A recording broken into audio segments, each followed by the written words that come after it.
ছোট মেয়ে বেহুলার শুভ বিবাহ কার্য সমাপন হয়ে গেল। এবার যে আমাদের কঠিন গুরু দায়িত্ব পালন করতে হবে মেনকা। আমাদের একটি মেয়ে বেহুলাকে আজকের শুভক্ষণে বিদায় দিতে হবে। যে কি বলছো তুমি? বেহুলাকে বিদায় দিতে বলছো? আমি পারবো না, আমি পারবো না বেহুলাকে বিদায় দিতে। তুমি বলো না, এই হতভাগীকে আমি এক মুহূর্ত না দেখলে থাকতে পারি না, আর তুমি তাকে বিদায় দিতে বলছো? আমি পারবো না। আমি জানি মেনকা, আমি সব জানি। আমাদের এই হৃদয়ের স্পন্দন ওই মেয়েটাকে বিদায় দিতে যে কতটা যন্ত্রণা, কিন্তু কোনো উপায় নেই।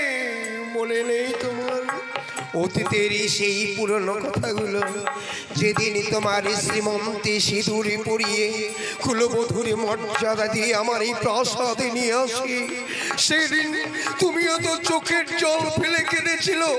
তোমার হিতাকাঙ্ক্ষী আত্মীয় পরিজনে প্রত্যেককে কেঁদেছিল, তথাপি তোমাকে তারা কেউ আটকে রাখতে পারেনি। তুমি ঠিক বলেছো, আমি ভুলেই গেছিলাম তোর বিবাহ হয়েছে। আমরা তাকে মায়ার বাঁধনে বেঁধে রাখতে পারবো না, তাকে যে বিদায় দিতে হবে। তাই আমি এই মুহূর্তে মা বেহুলাকে বুঝিয়ে বলবো, মা বেহুলা বলো মা, তোর যে বিবাহ সম্পূর্ণ হয়ে গেল মা, এবার যে তোকে বিদায় নিয়ে চলে যেতে হবে রে মা। কি বলছো? হ্যাঁ বেহুলা, বিবাহ কার্য সম্পন্ন হয়ে গেছে বলে আমায় বিদায় নিয়ে চলে যেতে হবে? হ্যাঁ রে মা। কিন্তু মা, তোমাদেরকে ছেড়ে তো আমি কখনো কোথাও গিয়ে থাকিনি বেহুলা।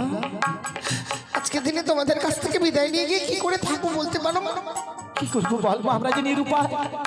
তোর বিবাহ দিয়ে ফেলেছি মা, হাজার চেষ্টা করলেও তোকে যে আমাদের মায়ার বাঁধনে বেঁধে রাখতে পারবো না। কি বলছো মা? হ্যাঁ রে মা। তুমি কি জানো না তোমার হাতে কিছু খাবার না খেলে যে আমার পেট ভরে না? বেহুলা, তোমার কোলে মাথা না দিলে যে আমার ঘুম আসে না মা। আমি তোমাদেরকে ছেড়ে যেতে পারবো না মা। বেহুলা, তুই জানিস না মা, তুই জানিস না নারী কুলে যারা জন্ম নেয় বিবাহের পরে মাতা পিতাকে পরিত্যাগ করে শ্বশুরালয়ে চলে যেতে হয় রে মা। আর আমাদের নারীদের এটাই তো নিয়ম রে মা, পরকে আপন করে আপনকে পর করে সংসার করে নিতে হয়, তাই তো শ্বশুরালয়ে যেতে হয় রে মা। বাবা মারে অমন করে চোখের জল ফেলছিস কেন? তোর চোখের জল আমি যে সহ্য করতে পারছি না মা। এটাই যে পৃথিবীর চিরাচরিত নিয়ম। ছোট থেকে মেয়েরা বাবা মায়ের গৃহে বড় হবে, যখনই তারা বিবাহ যোগ্য হয়ে যাবে, বিয়ে হয়ে গেলে বাবা মা আত্মীয় পরিজনে প্রত্যেককে বলে তাকে শ্বশুর বাড়িতেই চলে যেতে হবে। কি বলছো বাবা? তুমিও আজ এসে আমায় ওই বিদায়ের কথা বলছো? আমি বিদায় নিয়ে চলে গেলে এই রাজপ্রাসাদে তোমরা কি সুখী হয়ে থাকতে পারবে? তুই অমন করে বলছিস কেন মা? বেশ মা, তোমরা যখন আমায় আদেশ করছো যে আমায় বিদায় নিয়ে চলে যেতে হবে শ্বশুরালয়ে, আমি চলে যাব। শ্বশুরালয়ে চলে যাবি, আর শ্বশুরালয়ে গিয়ে যে কর্ম করতে হয় তোর যে কর্ম জানা নেই রে মা। সে কি বলছো মা? হ্যাঁ বেহুলা, নারীরা শ্বশুরালয়ে চলে গেলে নারীদেরকে কর্ম করতে হয়? হ্যাঁ রে মা। সত্যি আমার জানা নেই মা। আমি তোকে কর্ম শিখিয়ে দিব মা, যেসব কর্ম তোকে শিখিয়ে দেবো এইসব কর্ম তুই শ্বশুরালয়ে করবি রে মা। বেশ মা, বলো না আমায় কি কর্ম করতে হবে? বলি ও মা বেহুলা, ওরে জামা তুই বানিয়া আর কুলে মা জামা যা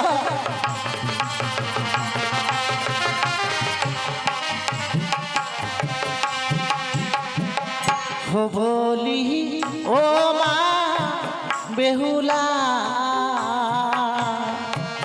জামা তুই বানিয়া আর কুলে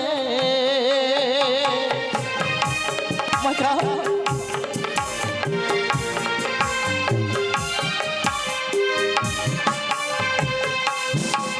ওরে সকালে বেলা ও মা বেহুলা, ও মা তুই আরো ঝাঁটি আদেশ আমি তাই করবো।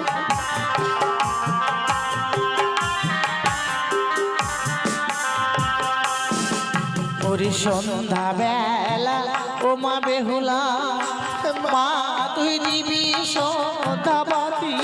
সন্ধ্যাবেলা তাই হবে।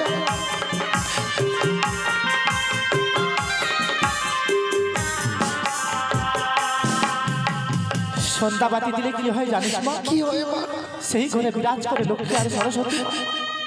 মা বেহুলা, বলো মা। আর দুটো কর্ম তোকে বলে দিব মা, এই কর্ম তুই কোনোদিনও করবি না মা। হ্যাঁ বলে দাও না মা, আমি কি করবো করতে হবে? যেবার নারী সন্ধ্যাবেলা কাটে কলার পা, সেই না ঘরে মা লক্ষ্মী করে না বিরাজ। যেইবার নারী সন্ধ্যাবেলা, সেই না ঘরে দুঃখের নাই কোনো শেষ। এই কুকর্ম তুই কোনোদিনও করবি না। না মা, কোনোদিনই এই কুকর্ম কাজ আমি করবো না। হ্যাঁ রে মা, কথাই বলে সংসারে সুখী হয় রমণীর গুণে, হ্যাঁ রে মা, আবার সেই সংসার থেকে হয় রমণীর কারণে। তুই ঠিক বলেছিস। জীবনে এমন কোনো কুকর্ম কাজ করবো না যে কর্মের ফলে আমার জীবনে কোনো অমঙ্গল আসছে। আজকে যে বিদায়ী কালে তুমি কর্মগুলো আমায় শিখে দিয়েছো মা, সেই কর্মগুলো আমি শ্বশুরালয়ে গিয়ে অক্ষরে অক্ষরে পালন করবো। বেশ মা, বেশ। বাবা বিদায় দাও। বিদায় বলতে নেই মা, বিদায় বলতে নেই মা। বলা আসি। মা যাওয়ার সময় কয়েকটি কথা বলে যায়। বল বাবা। বাবা তো এখন বয়স হয়েছে, হ্যাঁ রে মা,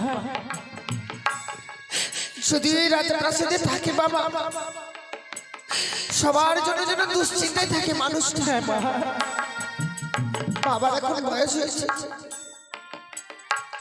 এত দুশ্চিন্তায় থাকে যে সময় মতো মানুষটা দুমুঠো খেতেও পায় না।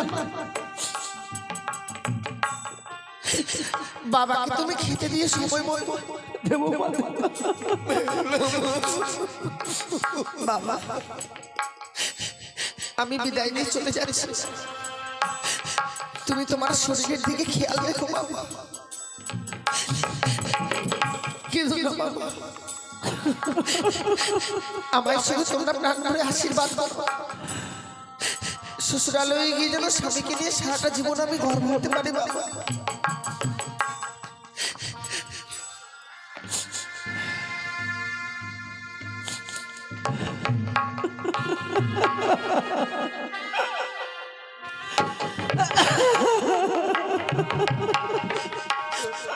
বিদায় মা, বিদায় বাবা।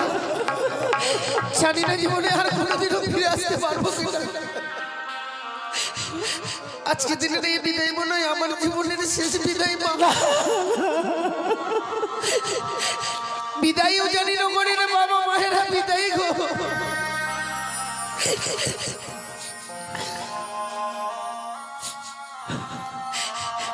বিদায়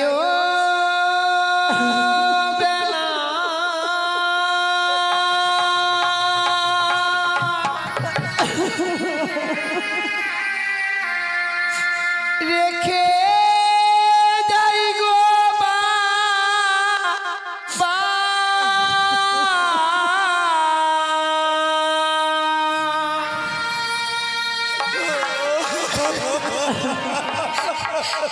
আমার ব্যথা ভরা আখি ও গো মাতা, ব্যথা ভরা আখি ও গো বাবা, ব্যথা ভরা আখি।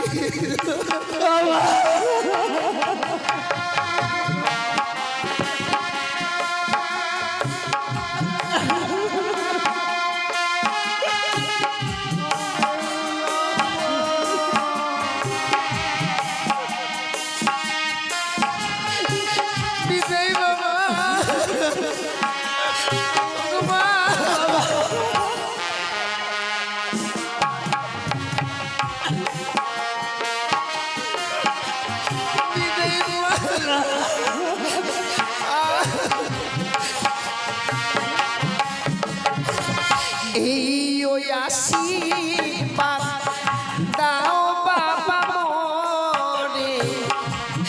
আবার আসি যেন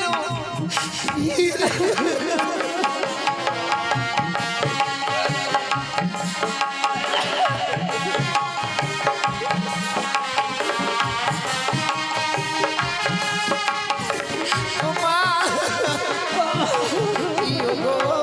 ইয়ো আসি মা দাও মা গো মোরে আবার আসি যেন ফিরে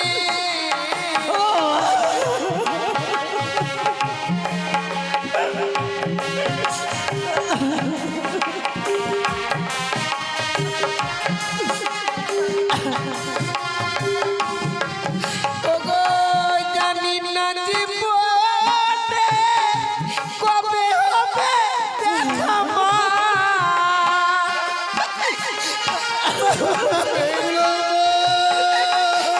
ইয়োগো জানি না জীবনে কবে হবে দেখা বাবা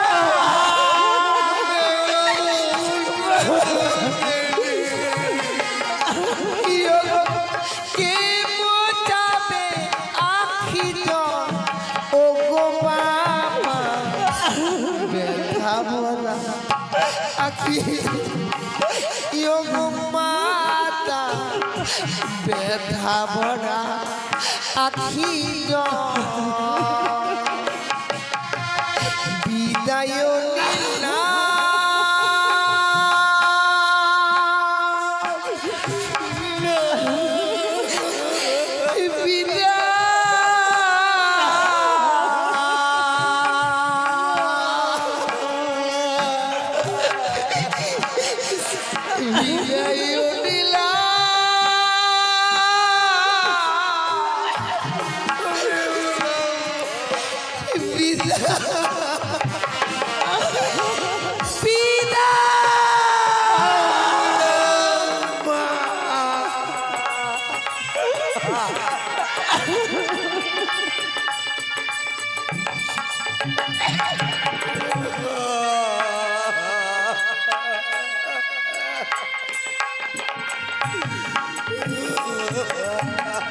ওগো, তুমি আমাকে কেঁদো না। তুমি কি জানো না পিতা মাতারা কান্না করলে সন্তানদের অমঙ্গল নেমে আসে। তুমি কি চাও আমাদের মা বেহুলার অমঙ্গল নেমে আসুক? তুমি কাঁদবে?